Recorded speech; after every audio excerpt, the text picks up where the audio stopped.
Good afternoon, and welcome to the October 12th meeting of the Energy and Environmental Conservation Committee. I'm Cynette Cavaliere, the chair, and as is our tradition, I like to have us go around our room and introduce the members of our committee. Rosanne Cohen. Roy Green. Pat Schichler. Daniel Moore. Matt Prinzing, and Doug Sangster just had to sit out, but he's right beside me. Okay, very good. So welcome, everyone.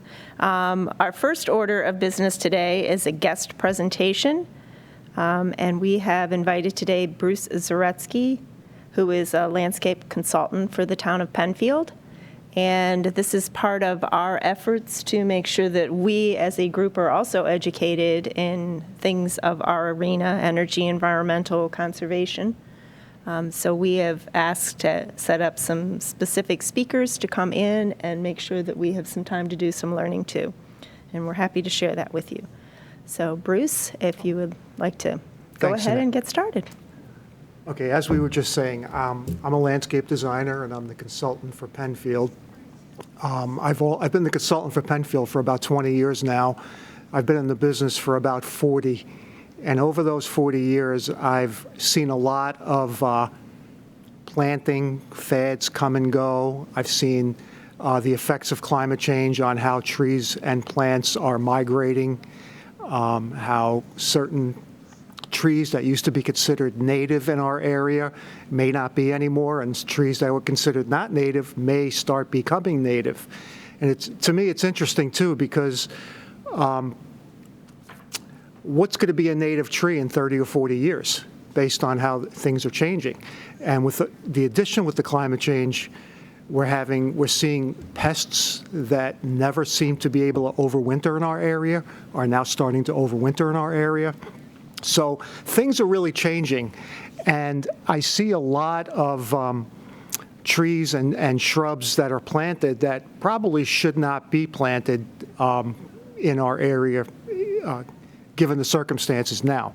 So what I wanted to do is just kind of go through, and this is a real quick synopsis. It's in no way all-inclusive. In some cases, some of the trees and shrubs I'm going to show you are some of my favorites, things to be used around here that I have seen that have been successful in our area. But there are also issues that can arise with certain trees and shrubs. We're not getting a forward, unless I turned it off. There's a little switch on the side. May take it just a second. Let's try it again. Up there it goes. Okay. Was that me or you? It might. Oh, I think it was me. All right. There you go. Thank you, Matt. So I just have a real quick list of topics. We're going to talk about invasive and undesirable trees and shrubs, and then things that I recommend, and then some of the troubles that existing trees that we all know and love are having due to various pest infestations and other things. And then a list of resources. And, in this day and age, you go on the internet, you can get all the information you want. But go to the legitimate information like the state websites and the university websites. I don't go to Garden Guru or any of these other things where people just speak their opinions. I want to know known facts. So let's start out with just invasive and undesirables. And a lot of these you've seen in our area. Autumn olive is a pretty classic one, although it smells so good in the spring when it flowers. But it is really, it can really be a menace. It's never really been an overlying problem in our area until recently, where it's just, again, our climate's getting just slightly warmer. We're not getting the cold in the winter that we used to get. So some of these plants seem to be doing a little better and being a little happier. And you see that a lot with the Japanese knotweed and some other things, which I'm going to show you in a minute. Norway maple. Use any maple that you want to use. Don't use a regular Norway maple. They are a menace to society. They spread like crazy. They're not the most strong trees, so they do tend to break and fracture.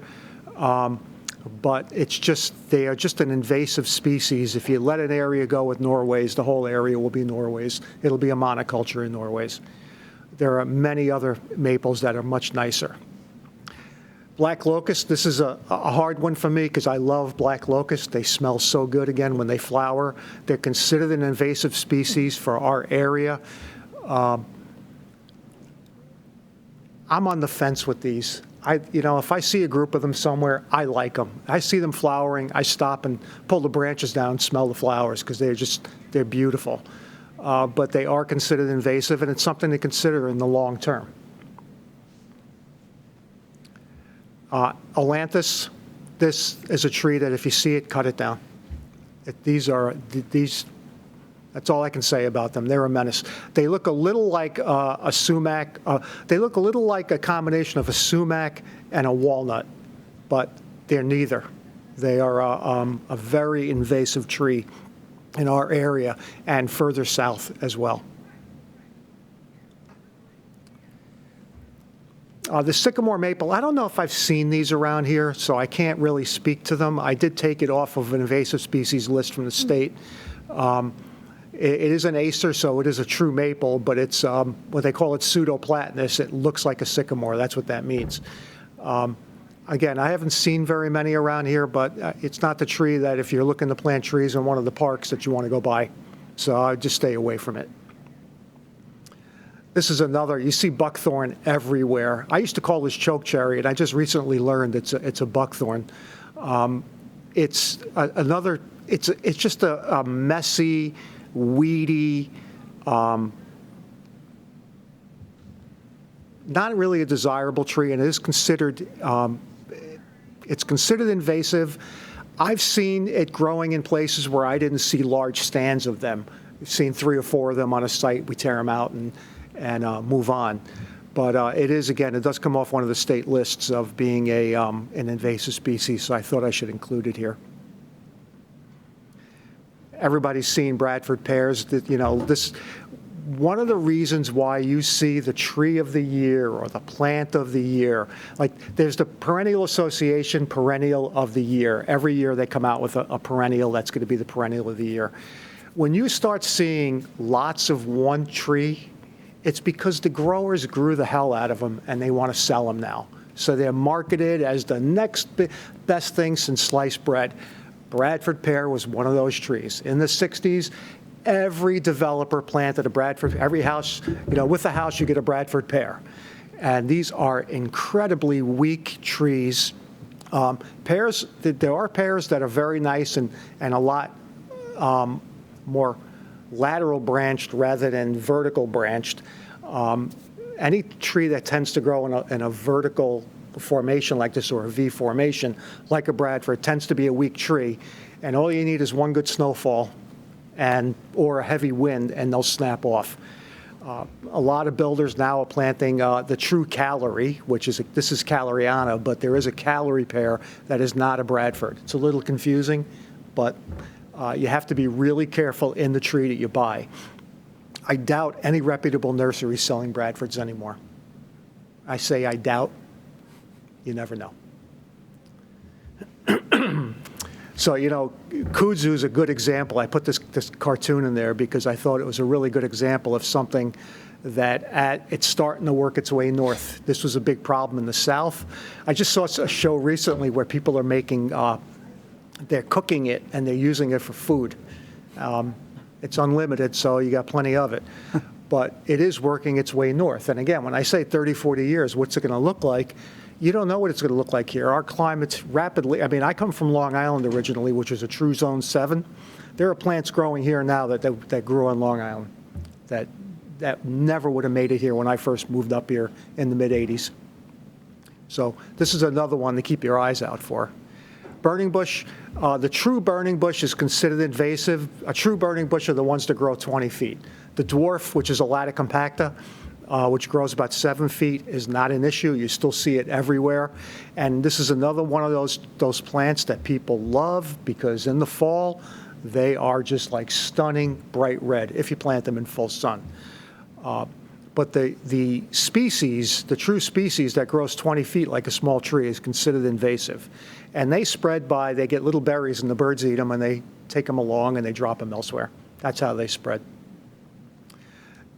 Japanese barberry, the true Thunbergii, is illegal in New York now, so you won't see it. There are other versions like Crimson Pygmy and a few others that are being developed now that are not invasive. But if I see these on a landscape plan going through the town, I strike them out. I make sure that they have to remove them. And the true Thunbergii now is illegal to plant in New York State. Privet's another one. I mean, I grew up with privet, having to prune it 5 times a year. One of the things I hated, that's why I'm not a landscape maintenance contractor, because I don't want to do that. But I see privet everywhere. I have clients who've got privet and they maintain it, but it is technically considered an invasive species in our area. Japanese honeysuckles everywhere. This is kind of a menace. We try to tear this out as much as possible. My wife and I go hiking a lot, and we see this everywhere in the woods, everywhere. As a matter of fact, going back to the barberry, we were down at Cumming Nature Center, and there's barberries growing in their area. They haven't removed them yet. Lithrum, 25 years ago, I planted this as a perennial, and then it became an invasive species, and it's been, what this does is it clogs up the waterways. It chokes out plants like cattails, which are a desirable species, and other wetland and wet woodland plants. There's been experimentation with using a wasp to kill it, to get rid of it, because the only other way to do it is to take it out manually, which in some areas, when you see it spreading across acres, you're not going to do that. And this is a classic knotweed. This is a real problem. Japanese knotweed spreads like bamboo spreads. It's just, if you let this go, it will go. Anywhere we see it on a site, we tear it out. I've seen people, dig it out and then mow it down and then spray and then cover it up, and it still comes back. So anywhere you see this, I was looking at on Whalen Road, the old golf course site. There was the waterway where I had to go look at, where the town went in and did some work, and I saw one knotweed in there. And I told Mark Valentine, that's the first thing you got to remove. Get it out of there now. Because you let that go in 3-4 years, it'll be 100 yards of it. Again, the buckthorn, I don't know why I put that in twice, but I did. So just some trees and shrubs that are native, that are considered native. I am not a nativist. I use plants that I call adapted natives, plants like rhododendron is a classic example. There's one rhododendron called maximum rhododendron that's native to our area. Every other rhoda you see out there planted is not native, but they're so prevalent right now that they're considered kind of native to our area. We use them everywhere. So the trees and shrubs I'm going to show now are true natives to our areas. The maples. If you're going to use a maple, the red maples, the sugar maples, Armstrong is a good one. The one on the right is a red maple that's good for a street tree because it stays tall and columnar. Now, I like a street tree canopy, but I do understand the fact that the electrical lines and the trees growing through the wires is not a good thing. So to use an effective large tree as a street tree, an Armstrong maple would be a good choice. But any of these types of maples, the red maples are one of my favorite trees. I use them everywhere. There's a professor at University of Delaware, his name is Doug Talamay, and he wrote a book about oaks. If you plant only one tree in your lifetime, plant an oak, because it harbors more insect and good microbe life than any other living tree or plant. So he is a big proponent of the more oaks, the better. Now, we don't want a monoculture of anything, but I like it when I see developers putting oaks on their plans. I'm personally partial to a red oak, but any of the oaks, the swamp white oaks, the pin oaks, sawtooth oak, they're all good. The only thing that ever make me move south would be to have a live oak, because those trees, if you've ever seen them, they are amazing, amazing trees. I'm going to do a painting of this one day. Back before the Europeans came to New York, the true New York skyscraper was a tulip tree. The entire island of Manhattan was covered in tulip trees, 150-foot tulip trees. These trees, this is a good tree, and we try to get developers, I don't mind when they do that, to use these because they grow really quickly, but they're not a weak tree. But when they get going, and they literally have a flower that looks like a tulip when they flower.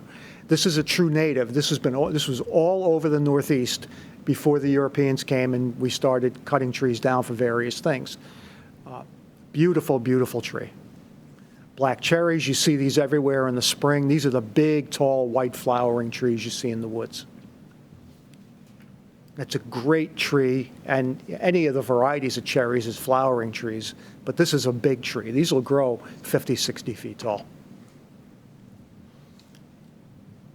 Shagbark hickory is another good one. They do tend to drop their nuts, so they, I wouldn't put them near sidewalks or roadways, but in a parkland at the Shadow Pines site, planting trees out there. Gorgeous tree, the bark. We get calls every once in a while, what's wrong with my tree because the bark is peeling? That's the nature of what they do. But they're a beautiful tree, and hickory is probably the hardest wood there is. It's valued for its lumber, its timber.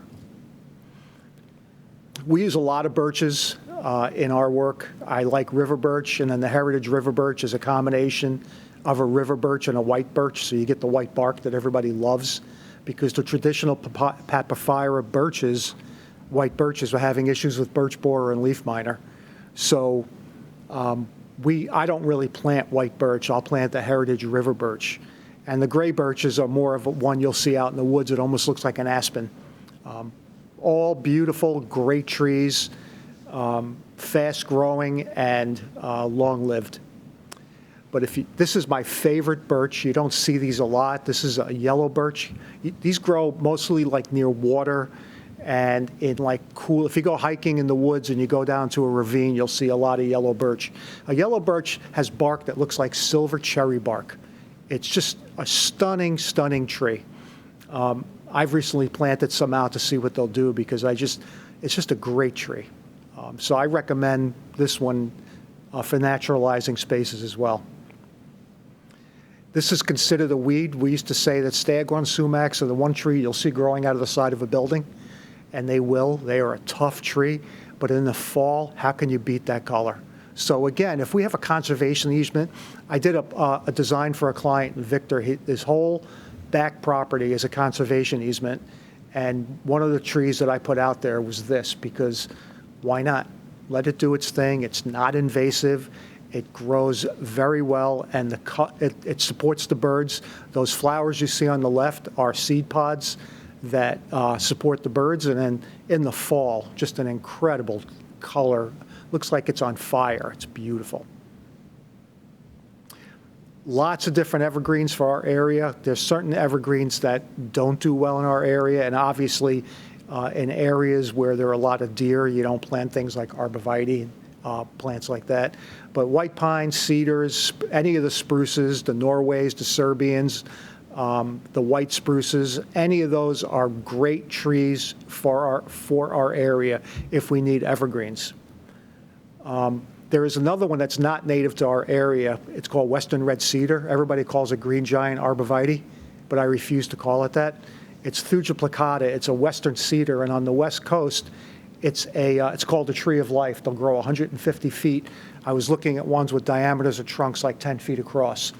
They won't grow that big around here, but they are a great tree to use in lieu of a standard arborvitae that everybody uses these days.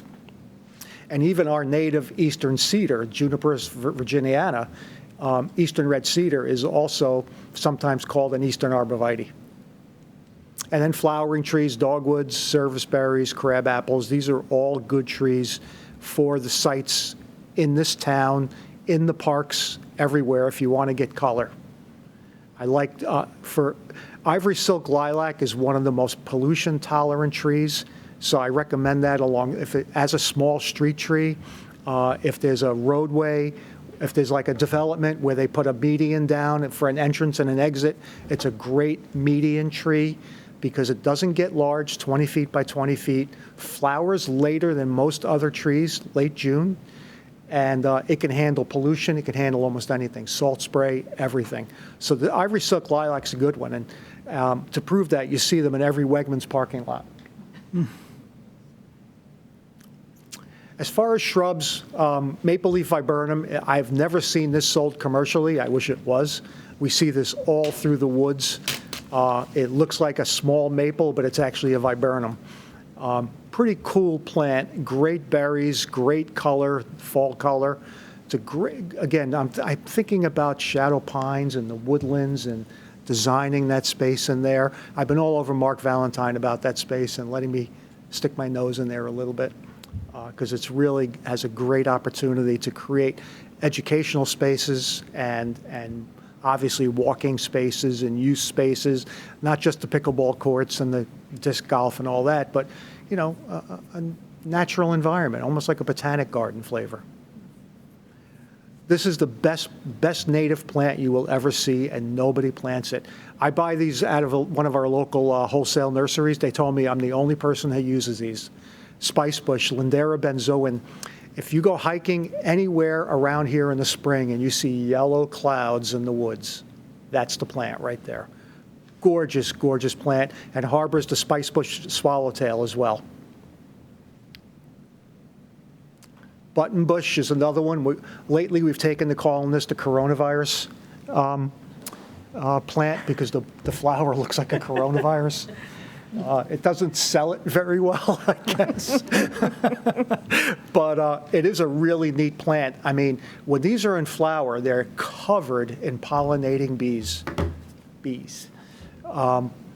Butterflies, hummingbirds, you name it, they're all over these plants. They'll grow in wetlands. So if we have a wetlands area that needs to be reestablished, button bush would be a classic and a very obvious example, in my opinion. American elderberry, there are a number of types of elderberries out there. There's one that's not a native and it's not, it's been hybridized. It's called black lace, which is really cool. It has black leaves and white flowers, and that's a really cool plant. We use that quite a bit in our work. Bayberry's a native. It used to be called Myrica pennsylvanica, and it's recently been changed, I don't know why, to Morella caroliniensis. Okay. I don't know why they do that to us, but I think they just keep us on our toes. But bayberry is a good shrub for our environment, and the deer don't touch it. Summer sweet, you probably have some of these in your garden. Butterflies, hummingbirds, bumblebees, you name it, in August, all over them. There are different varieties. The roseum gets about 8 feet. The one on the right, bottom right's a hummingbird, gets about 3 feet. So they're great for different sized gardens.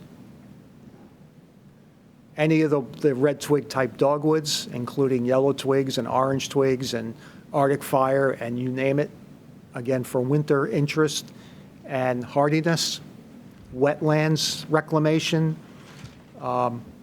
edge of woods reclamation.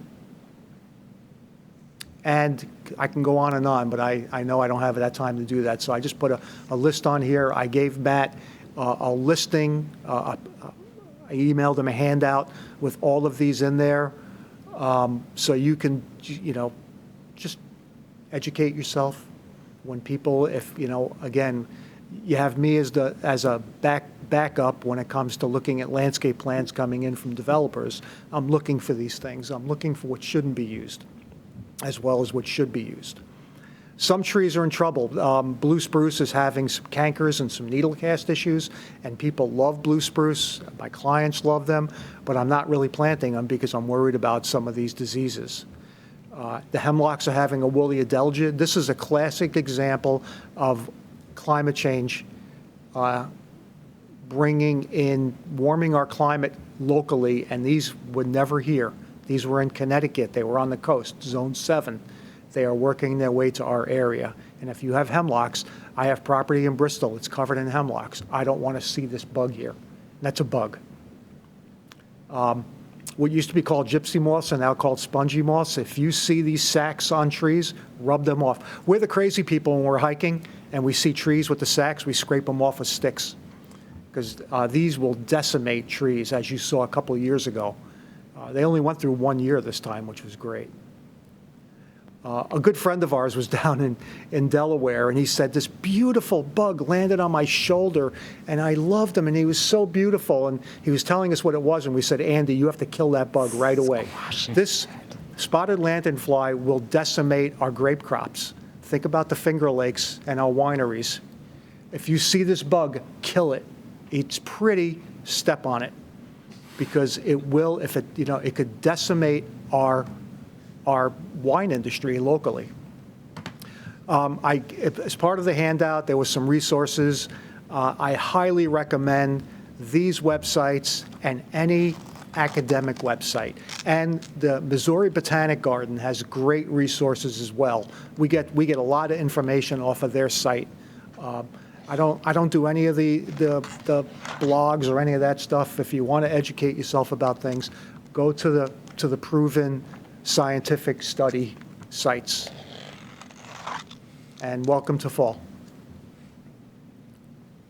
That was very quick, and I talk fast, I'm sorry, but that's just me. It's okay. Any questions, comments, opinions, anything? I will leave I know you be. when I was a kid, the tree of heaven was my favoriteest tree of all. Uh-huh. And it's so disappointing now to see that It's unfortunate, yeah. But So- that's, and again, things are gravitating, I guess. Like I said, what's a native or a menace going to be in 30 years? Yep. We don't know. I mean, I love the fact that we don't get 8 feet of snow around here in the winter anymore, but what's the long-term ramifications of that as well? So, Bruce, I have a question. If we see some of these invasive, either bugs or plants, what are we supposed to do? Like, are we supposed to call the DEC and notify them? There are, just like with the emerald ash borer, I know that there are, you can call to report, so you can be like, it's like crowdsourcing, you can let them know what's going on. But we literally, and I'm not kidding, we walk around our property in Bristol with a stick and we scrape all the sacks off the trees that we can reach to try to keep them down. But it definitely helps to let the authorities know and maybe bring someone in. If you see spotted lanternfly, and there are a lot of them, I can't tell you how to eradicate them chemically or manually other than stepping on them, but I think you should try. Does that make sense? Sort of, yeah. Yeah, other than that, but yeah, definitely letting the academics and the authorities, that's not the right word, but know, so they could track where they are. Yeah. Is giant hogweed still an issue around here? I think it is. We have a giant one at our shop that we won't go near. But yeah, that's another one. I didn't think to put that on there. But yeah, giant hogweed, and there was a parsley too, a yellow flowering. It looked like a yellow Queen Anne's lace. That's another one that's also creates irritation. But the hogweed, I think, is a lot worse. Yeah, I probably should have put those on there. But yeah, those are an issue. Okay. And again, I think as the winters aren't so severe, this is one of the problems, like the bugs. They used to kill the bugs off, and now it doesn't. So they just overwinter in the mulch or something, and they come back more and more and more. And I think that's one of the downfalls of us not getting so cold in the winter anymore. And obviously, there's definitely a gravitation towards it warming up around here, which for me, I don't complain on that end of it, but there are other ramifications to that. Okay. Can I just add, the New York State DEC is asking people to report the spotted Oh. lanternfly. That's why I keep her around. It's actually on our agenda for a little bit later on, so. Okay, great. Yeah, that's a scary bug. It's beautiful, but it's scary. Okay, I'll leave you be. Thank you. Well, I have a question. Oh, sure. Is there a way we can watch that online at home? That Yeah, presentation, so- just- You're going to send that to us? Okay. Yeah. So PCTV's recording our meetings as usual, but we're going to have a cut of it on the EECC website Oh. that'll have And- Bruce's presentation, and the presentation will be available to you too, along with that handout. And anybody, just if you have any questions that you think I can answer, just email me. I'm good with email. I don't let them ride. So if you just email me either through my website or Bruce at Zaretsky Associates, I'll help wherever I can. Thank you, Bruce. Thank you Okay. very Thank you, much Bruce. for Thank you, giving everybody. us your time to do this. Okay. Okay, we'll get back into our standard agenda. So that means our next item is the review and approval of the minutes of the meeting from September 14th. So hopefully everybody's had a chance to review them. Are there any corrections or adjustments that need to be made? Okay, can I have a motion to approve them? So moved. Thank you. To approve the minutes. I'll second. Okay, thank you. All in favor?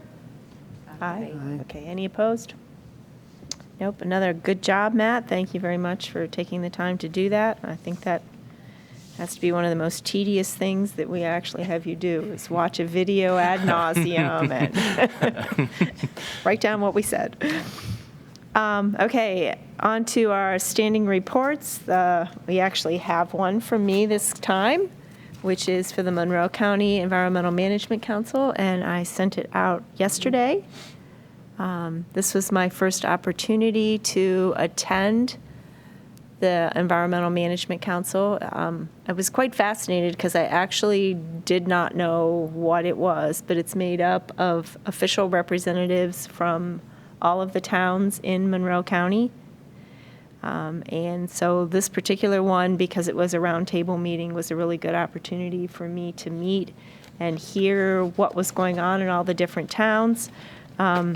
It was kind of interesting, just I didn't put this necessarily in my report, but very common issues across from everyone, a lot of discussions on seeker applications, which I think fortunately for us, the town planning committee, planning board takes care of those, so we don't have to do it. But some of the members are actually, of the Monroe County, are actually planning board people, and so that was one of their things. Discussions on some of the same issues we have. I did kind of get a kick that a couple of them were very proud of how many trees that they were able to plant a year, which included one of the towns that planted 8 trees a year. And it was like, okay, it does show a little bit how well we've been actually doing to do that. So that's a good discussion. And I look forward to some more of the meetings and also being on one of the committees to kind of help support that. And Daniel, you will be missed. So, okay. Any questions or anything on my report? I noticed that you're on Program and Presentation Committee, so Yes. that's kind of nice because it fits in with the, that we want to have different presentations, Right, so. right. And they're very, one of their goals is to make sure that their members get as much education on some of these topics as possible to be able to take it back to their town, so. Okay, moving on for the required items. So at this time, do we have any town development projects that we need to discuss? We don't at this time, and we haven't received new materials. I know that we had the report from this committee for Wellsbrook. We haven't received any new materials. Planning board is meeting after us this evening, and it's still tabled at this point, and it's held at the request of the applicant. We anticipate them being on the agenda for the public hearing in November, but at this time, we have nothing new to report for that. And also, there are no requests from the town board at this time either. Okay, very good. That takes care of the top two. Yeah. Do you have anything on clean energy community actions? Yeah. Okay. Yeah. The Department of Public Works estimates that 50% of the town streetlights have been converted to the LED units. Converting 50% of the town streetlights qualifies as a high impact action, which will be documented and submitted to our Clean Energy Committee's website and count towards unlocking point-based grant funding opportunities. If you remember, we got that Clean Energy Community designation, which unlocked a $5,000 grant opportunity that the town has used to plant 24 2-inch caliper trees at Shadow Pines. And actually, I have the list of the trees that they planted. There were 6 autumn blaze maples, 10 pin oaks, 1 white oak, 2 October glory maple, 2 Highland Park maples, 3 sugar legacy maples, and you can see all the trees that they planted right from Atlantic Ave. So I don't know if that's on your way home, if you've already seen them, but yeah, it's a good way to see where those new trees and where that grant went to. So yeah. Very good, especially here after hearing Bruce's presentation, to hear some of those familiar names Yeah. of the trees that were picked. So that's very good. I know that, interestingly enough, outside my house, like a week ago, I went, what the heck is happening out there? We apparently were blessed with one of the new LED streetlights. Our streetlight had been out, and man, is that bright. So it's a very different for us, but it's very much a much higher amount of light that seems to be coming out of it, which to me on my street makes that a lot safer. But I was really impressed with the impact of it. Okay, we get to move into old business. The first one is an update on the town tree law. Yeah, so the town board have set a public hearing for November 1st. And then at the request of the town board, there were some minor changes that we felt were, in character and, didn't significantly change the document. It was more so to make it more explicit that town trees are to be maintained within the guidelines of the design construction criteria and the forestry plan.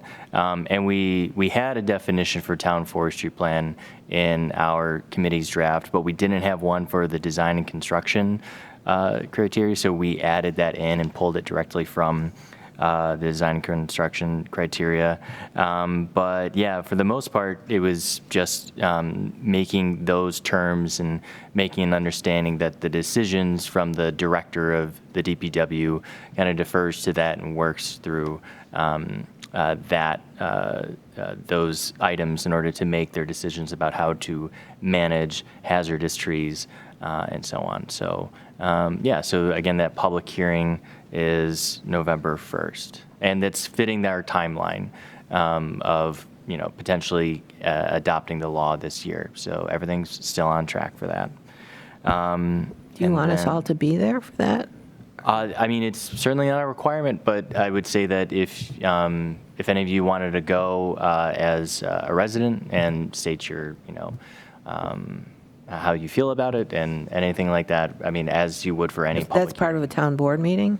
Yes, yeah. So it's a town board meeting. I can't recall exactly at which point it would be in the meeting. I mean, they'll have it on the agenda so you can get an idea. And they'll post it, in the days before that public hearing. But yeah, there's certainly something to keep an eye out for, make it if you'd like to. Sure. Are those usually starting at 7 or 6:30? Okay. Right? Yeah. I did put it on my calendar, so I've not been to one, so it was kind of, I thought, a good time for me to go to one. Yeah. And then, was there any other, I mean, for the most Anything part, on the town tree law just knowing that questions, or- it's moving along at the pace that we expected, I think is the main point. I was glad to hear the couple of changes that they did make, because they were actually discussion points that we'd had, and it sounded like the additional language actually clarified some of the small issues that we'd left open. Yeah, I think it was more so just making things more explicit, and it was just enforcing what we had already written. And it did add the town arborist. Yes, so there is a mention of an arborist in the draft law at this point. So, Good. yes, in the definition of the town forestry plan. So that's how we have enforced that, and it's still obviously a part of the potential budget for next year. So the town arborist. But yeah. I don't want to completely upend the work that has been made with this code, but would it make more sense for the arborist to look after the trees instead of the director of DPW in this case? So it's the how the town tree law is written is that essentially the arborist is the one that designs and advises how trees should be managed through the town forestry plan, and then the DPW and the director are charged with then managing and maintaining the trees to the direction that the arborist has provided. So I think that it is kind of written how you're advising or how you're interpreting it, Daniel, that the arborist is, we're acknowledging that the arborist is an authority and is helping us to advise the director through the town forestry plan, but it's not as if the arborist is going in and, cutting down trees. The DPW are the ones that are actively maintaining our trees. So it's good to have both, and understanding that there is going to be a relationship and that the arborist would have that the authority to provide the best information, the best professional opinion for how to maintain our trees through the town forestry plan. All right, perfect. Thank you. Yeah. And I like that part about that DPW should manage these trees based on guidelines, because that kind of ensures that there needs to be what we've been talking about, memorializing guidelines for how to issues. Yes. Yeah. And yeah, we're steadily, moving closer to that. And I know that Sarah had mentioned at a previous meeting, Sarah Waterman, I should say, Yes. Had mentioned that they're actively working on criteria for how they, assess a hazardous tree and things like that. So, but yeah, so hopefully in the coming months we get, more direction and have something to document those procedures and how the DPW is maintaining our trees. Yeah. Very good. Okay, and then next on our agenda, which is kind of tied into this, is the town design and construction specifications. Yeah, so we went to Bruce Zaretsky, who just presented before us, and we wanted an update, or we wanted him to review our design, the design and construction specifications, as well as the planning board guidelines, because there is, while the design and construction specifications have a street tree planting list, which has all the recommended species, the planning board design criteria, the design guidelines, have all sorts of trees and ground covers and shrubs and all that included in that. So we had Bruce do an update to this, and just as a, showing it to you now, but also just as kind of an update to and shows kind of our workload, or how we're kind of addressing our need to keep an eye on these and address the plantings that we're doing throughout the town. Would it be possible if we can highlight which plants are native? So this is available on the town's website.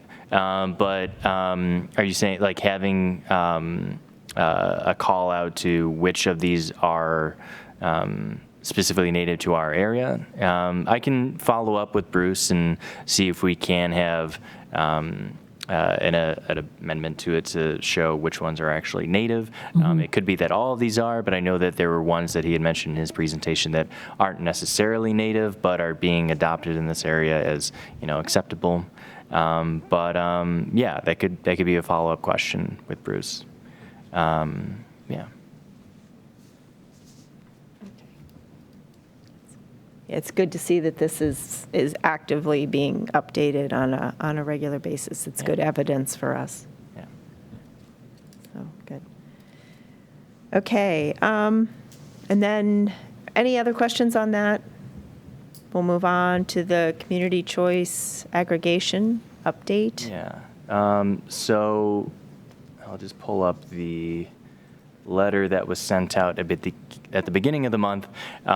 So as we've discussed at other meetings, the town renewed the community choice aggregation program, and letters started going out at the beginning of the month to residents, and essentially the letters define what the CCA program is and provide them with some specific terms and the rates that you can see here. It mentions the RG&E standard electric supply, and then mentions the new rates for the 50% renewable supply, the 100% renewable supply, and all of these are the current terms that would be locked into this renewal period, and it provides some good information about how to opt out or how you can change your product offering. So if you are currently opted out and you wanted to opt in, they mentioned that you should call Constellation in order to arrange for that. But yeah, this is essentially one of those critical first steps for just letting the public know what their options are. And yeah, Roy, you have a question. I do. So this went out to only the existing participants in the CCA? I don't believe so. I think this went out to. It says, "Dear CCA participant." I mean, I know that. That's a good question. Would you happen to? No, but that's something we can ask Sarah. Yeah, I'll have And you a made it follow-up sound on like that. it was, they were coming out, because I know I have not seen that. Okay. Yeah, it certainly hasn't gotten to every single resident. I know that. It should be hitting mailboxes this week. Okay. Sometime Yeah. this week. Okay. So I guess my question is, if you're not in the program now because you opted out before, are you getting automatically opted into it going forward? No. That is one key piece of this, is that the renewal doesn't automatically opt everyone in this time. If you are opted out in that first term of the CCA program, you do not get opted in this time. You continue to be opted out, but you have the option to opt in now. You have the option to opt out at any time or opt in. So yes, I mean, I think that a key thing in this letter is that, you have that flexibility to, have this option if you'd like it, but you can also take the product offering of RG&E as well. So That's assuming this letter goes to everybody. So for Yes, I example, mean, I opted out in the first round and I didn't get this letter. If I don't get that letter, I wouldn't even know this was even available again. Yes, you would not be notified in the same way. These materials, I shouldn't say this letter specifically, but there is all the materials on the Penfield website. So I should mention that there's a lot of the CCA information on the town's website. So if you didn't want to wait until the letter hit your mailbox, you can go on to our website and get a lot of this information as well. But you'd have to know to look for it. So I think what Roy's saying is, if you just sort of, it's not on your radar to think about it because you opted out, to be reminded that, well, maybe this time around you want to join. Mm-hmm.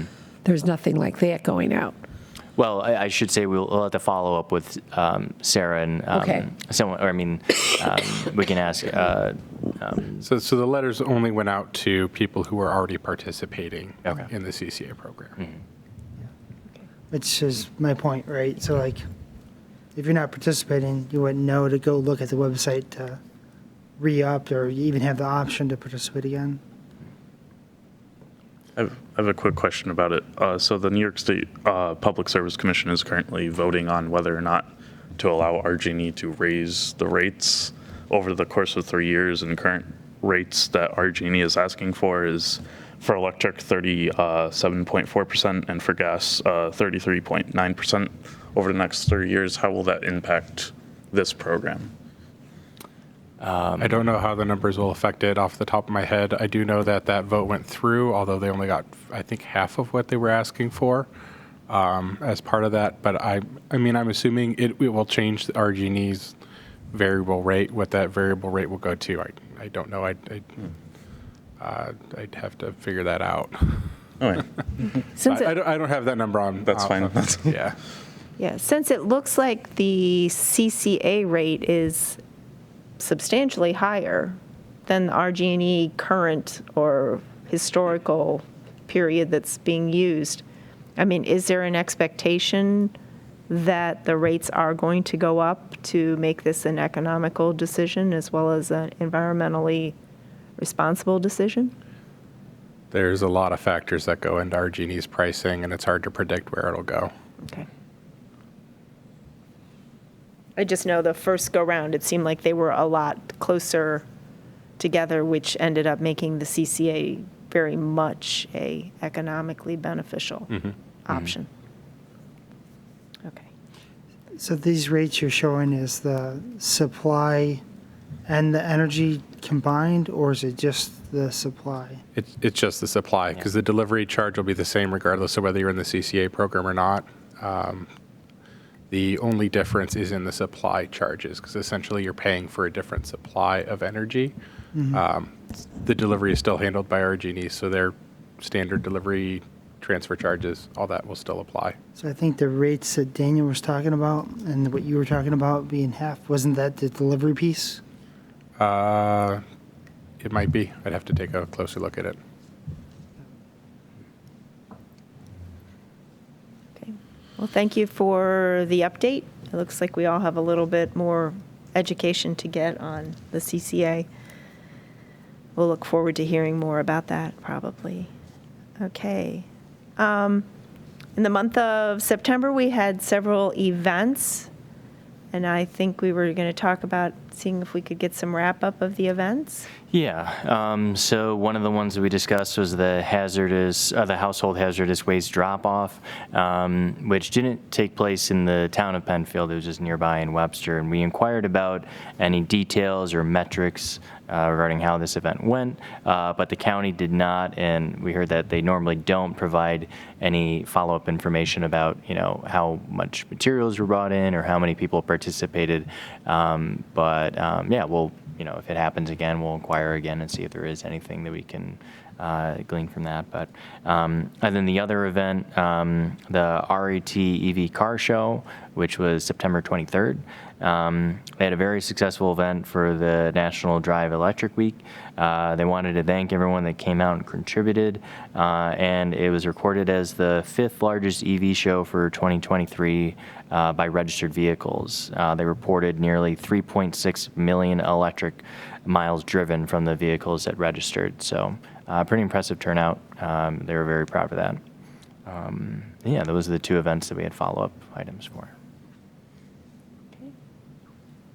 I did not make either of those events, so I was kind of sad that they didn't fit into my schedule.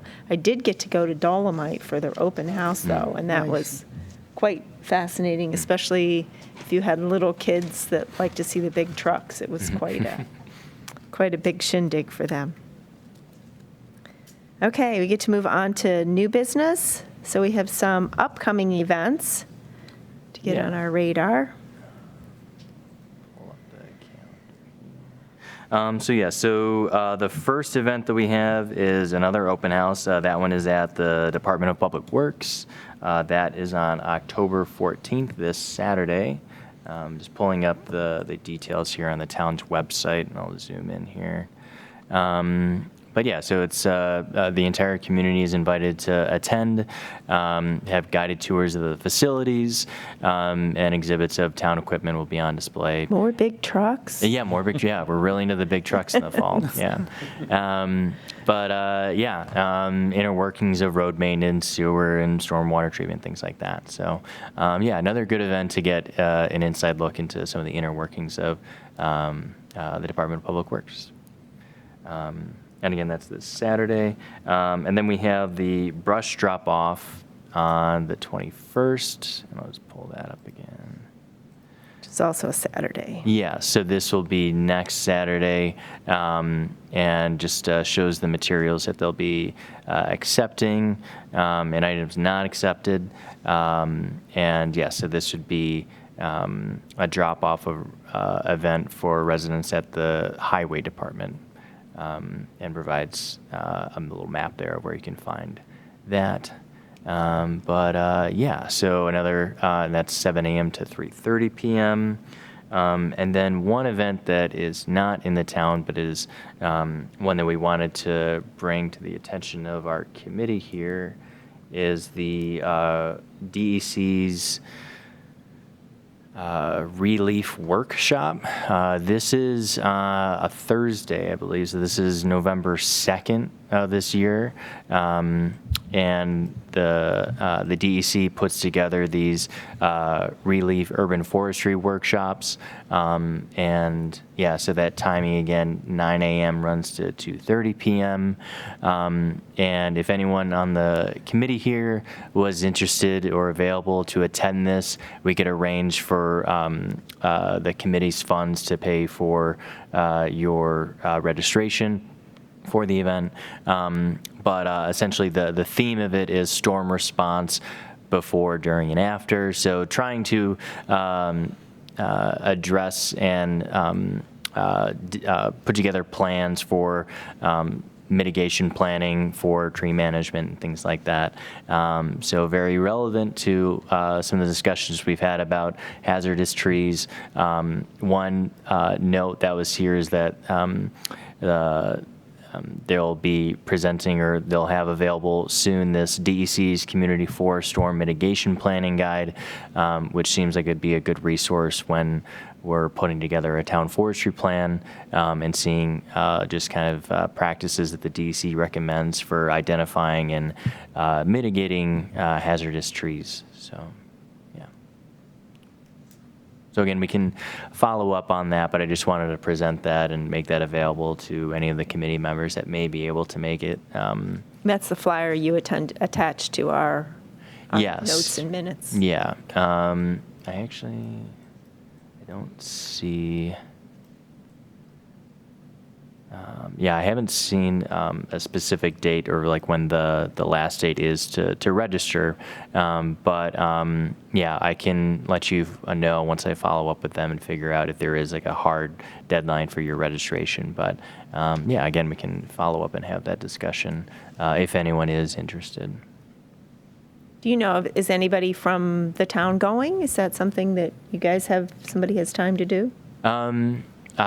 We haven't had the discussion, but I can speak with Sarah and others in our department and see if anyone would be interested in attending, or Eric Tate in Public Works, or any of the people there. If there'd be anyone willing to go to that, we can have the discussion as well. I think it's, seems like a useful workshop if we can attend. Even knowing that there's this soon-to-be DEC Community Forest Storm Mitigation Plan is something that I'd be interested in seeing when that comes out, and whether or not it's something we can actively use and present to the DPW. Okay, thank you. Yeah. Any other events that anybody wants to add to our list that they know of going on that might be of interest to us? Okay, good. Okay, our next one is the draft committee, our schedule for 2024 in the draft form. It is the time of year when we need to look for, planning for that, but also planning on our participation. And so as part of looking at this meeting schedule, I did want to let you know that Rosanne has already requested that she not be on the committee after December. So we'll be going through the process to fill that seat. I have to admit that it is with very mixed feelings. I'm sure that you have things that you want to do, but I'm also sad to lose that amount of expertise and history from the Conservation Board. So also appreciate, only because I won't be here in November, in case I don't remember for December, I definitely want to thank you for the amount of time that you have given to the Town of Penfield and to the Conservation Committee now, or the Conservation Board before that. I really have enjoyed it and learned a lot about the town, and it's been very interesting. So we will be looking forward to a fresh face for 2024. So if you do know of people that are interested in that, please make sure that you keep an eye out for that. And that goes for anybody that's listening to this recording too, is that if this is your passion, make sure that we know about it. Okay, and so looking at our schedule, it's pretty much the standard, same second, what is today, Thursday? Second Thursday of the month. Every day is Saturday. Sorry, it rubs off every once in a while. So pretty consistent. It looks like it stays away from most holidays or areas of concern. So at least that's good for us. I actually have my spring semester and I planned around it, so I'll be able to join. Excellent. That's good to hear. Better on Thursdays. The Tuesdays, we'd run into some of those long weekends sometimes. Yes, yeah, before. that is true. True to do that. Okay. We don't need to take any action on that. Formally, I don't. No, I mean, and that was the thing is that, I mean, as you said, nothing really falls on any holidays or seems to be any sort of conflict. So, yeah, we anticipated that would probably be accepted by the committee. It was more so just to give you an idea of any dates to avoid, planning anything. But I think that, I think it's good to go as is. And I do have one quick question. Are we still 30 minutes before the planning board again? Yes. Right. Yes. Yeah. Good. I actually appreciate that because it gives us a hard stop. So that's probably one of the favorite things for us to be able to plan on is that particular thing. Okay. And so in addition for new business, we have been all gifted with a card on spotted lanternflies. So Daniel, I think this is something that you've been more recently exposed to and interested in. So if you can take it away and tell us what you've given us. Yeah, so I gave every committee member a spotted lanternfly from New York State's Department of Agriculture and Markets and also Environmental Conservation. I also have a kind of handy-dandy invasive species fact sheet booklet, along with the 19, which this is specified towards the Finger Lakes region.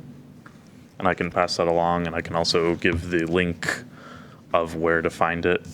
And also the 19 plants and 1 animal/insect of what the DEC and also the Finger Lakes are looking out for, so I can also pass that along.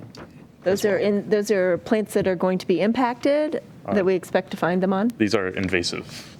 Invasive Those are plants. the Okay. Plants. Okay. And some of them are actually what Bruce talked about, so. Okay. Good. So is invasive species something that is one of your classes? Is that the purpose for this, or just? I got it at an event, but a very long time ago in 2015, I did research on the rusty crayfish, and it's not here yet, so hopefully it stays not here. Okay. Don't add the yet in.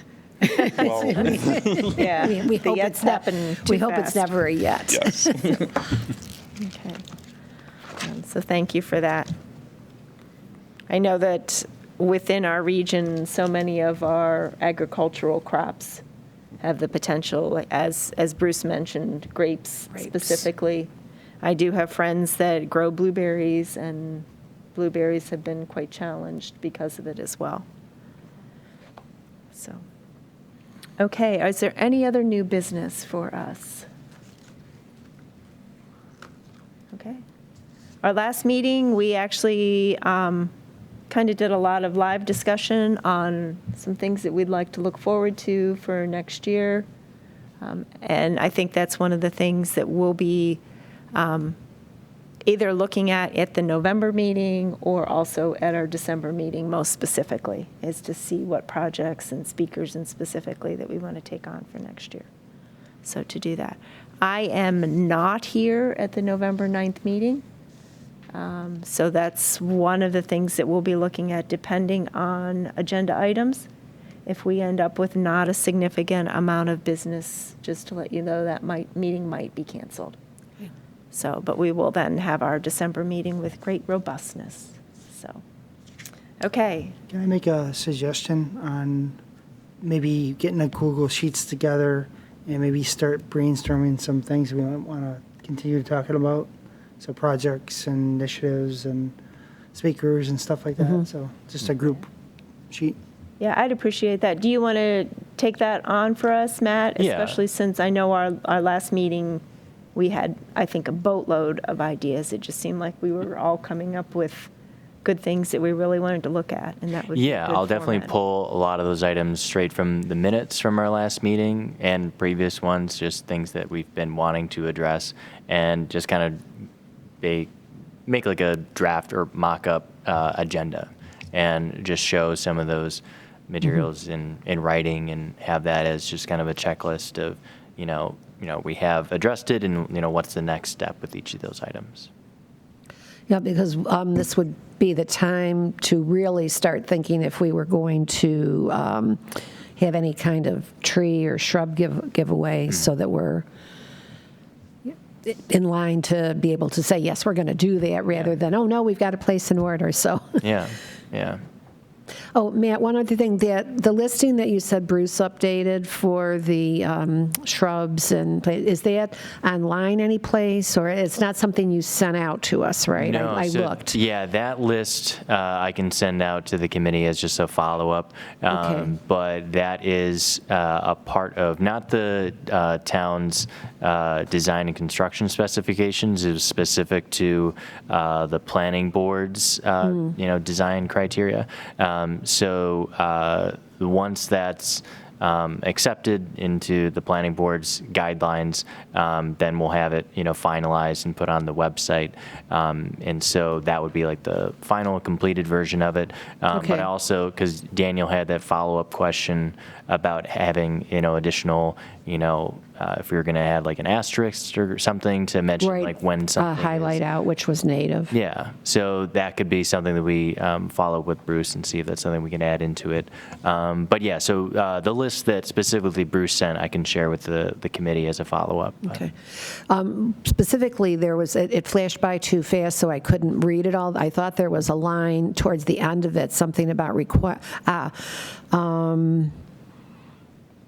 any changes to the approved landscape design, including variety and size of plants, must be made in writing. Okay, because, they had approval, especially since we had called out on the last report that we had looked at that they had not specified numbers, and that there was going to be decisions on site with the owner and the construction, that I was interested in that sentence. Yeah, so I mean, that is nothing that was like added. The only things that were changed or added are the items specifically in red. I don't know if it comes out too clear on there, but so that's something that's in the planning board's guidelines already. I just not seen it myself before, so. Yeah, I mean, I think that in the case of the Wellsbrook report, it wasn't as if it hadn't been reviewed. I mean, obviously I know. Like I said, it's still a tabled application. So when it comes to that time and needs to be reviewed as a complete application, then the planning board would consult Bruce and yeah. I'm just kind of interested to wonder if residents of Penfield would like to have access to a list like this.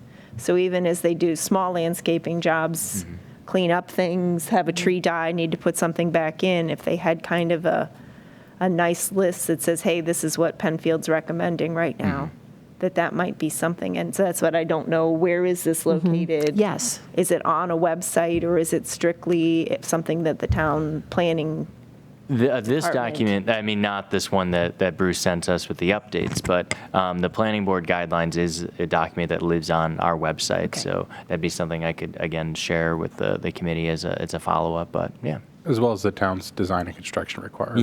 Yeah, both of those. are both on the town's website. Yeah. But I think what Cynette is saying is maybe it's nice to pull it out so it's a little bit easier, as your average resident isn't going to be looking for what plants should I put into the planning board or design and guidance sort of thing. And for instance, I did want to share, I'm attending a presentation by Megan Meyer tonight, and it's there's been a lot of talk about designing and starting native pollinator gardens, and this is all from scratch, and that's exactly what we have out at the community center. Those two were there was nothing there, and it's so putting in from scratch. But said a lot of people, residents, we have our gardens established, but it'd be nice to know if we want to add or change them around, what plants to introduce that are native and pollinators. And so Megan specifically designed a class, which will be presented tonight, for that. How to, exactly what you said, if you're changing your gardens around, what's advisable to add, remove. Yeah, I mean, it's not something that I would think, because like at first I was thinking like, is this something that we would want like on the EEC website? But I don't think it is, just because it seems like something that is more appropriate to stay where it is on the, I believe that it lives in like a documentation page for the planning board, and that's where I think that's appropriate for where it lives. And so, yeah, I can follow up and just make sure that, those are where they're appropriately living, and that if anybody would have any questions about recommended plantings or what the town, plants, so that they can, contact the planning and engineering department, we could direct them to those documents on the website. But yeah, I think that having those available certainly is a benefit to the town, sure. Okay, thank you. I think that would be beneficial. Yeah. And I did have one other thing that was on the list for a new business, and at least in my notes, and that was you had sent me the notice from the New York State Association of Conservation Committees, NYSACC. I believe Yes, it came yes. from you. And so they did have a virtual conference on September 20th with an entire sequence of seminars and sessions, and I did get to listen in on that. So that was something that Sarah was able to get me registered for. It was really interesting to hear statewide conservation committees and that sort of the things that are going on there.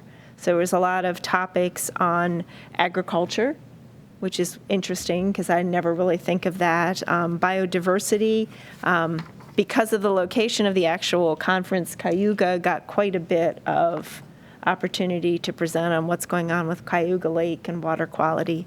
Climate issues, flooding and climate change as well, and then just information on things that were going on in terms of how communities are managing their processes. So it was a kind of real interesting way to virtually meet representatives. So something hopefully I'll get a chance to do again, and maybe we'd be able to, if there's others of you that would be interested in that, to also be able to go to that.